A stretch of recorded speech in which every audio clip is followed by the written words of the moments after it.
sang.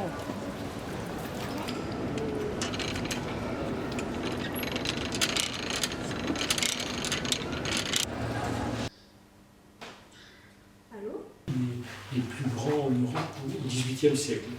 Essentiellement une manufacture de faïence qui a aussi produit de la porcelaine, la première porcelaine dure en France, c'est-à-dire la France produisait surtout de la pâte tendre. Il y avait un petit portillon que l'on rentrait et que l'on tirait vers l'extérieur et qui était bloqué à l'extérieur par ces barres de tonneau. Vous avez regardé le coq du clocher. C'est quelque chose qui était amusant. C'était un coq du clocher début 19 même, 1710, déjà avec une influence française. Je vous prie d'excuser. Et moi, j'ai l'impression que c'est vraiment une passion aussi pour vous. Au final, l'Antiquité, c'est plus qu'un travail, c'est une réelle passion. Et du coup, c'est via vos parents et vos grands-parents que vous avez appris ça et que vous êtes dirigé vers ça. Moi, j'ai eu la chance de faire pas mal d'études. J'ai fait un doctorat en histoire de l'art à l'Université de Strasbourg, à l'Institut d'histoire de l'art, qui est à mon avis un des meilleurs en France. Française.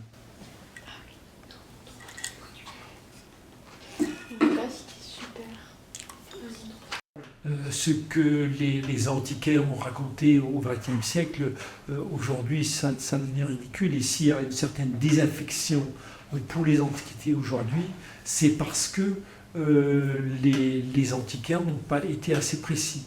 Et le formatage des gens et de la réflexion des gens par Internet les pousse à être beaucoup plus critiques.